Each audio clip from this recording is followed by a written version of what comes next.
Ang Honor 400 Pro 5G ay bagong labas na premium phone na may flagship level specs pero mas affordable kumpara sa ibang top tier phones. Available na for pre-order ngayong August 2 to August 8, 2025 at may freebies pa na worth 6,000 pesos. May 6.7-inch Full HD Plus AMOLED display na may 120Hz refresh rate at 5,000 nits peak brightness.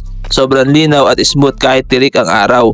Premium look and feel, glass front and back, solid sa kamay, at scratch resistant din ito. Powered by Qualcomm Snapdragon 8 Gen 3 4nm chipset, isa sa pinakamalakas na processor ngayon, kaya kahit heavy games like Genshin Impact, CODM o multitasking ay walang lag. May Adreno 750 GPU, top tier graphics performance, super responsive lalo na sa gaming.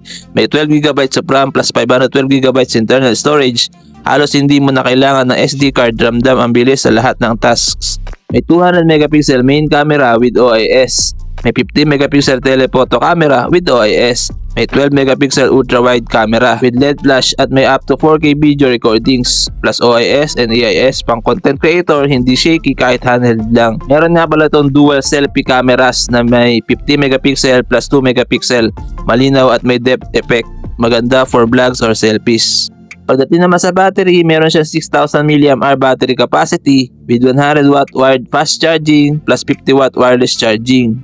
May 5G, Wi-Fi 7, Bluetooth 5.4, NFC, kompleto na sa lahat ng modern connectivity. IR blaster, pwede mong gawing remote control, USB Type-C plus OTG support. Flexible para sa external storage or accessories. Available na nga pala ito for pre-order na may price na 32,999 pesos. At may pre-order bonus na Honor Choice Earbuds Clip na may halagang 4,999 pesos. At Honor High-Speed Fan Beamy Sonic 1 Pro na may halagang 1,099 pesos. Kung naghahanap ka ng high-end phone na kaya makipagsabayan sa mga flagship level smartphones pero mas mura, sulit na sulit ang Honor 400 Pro 5G.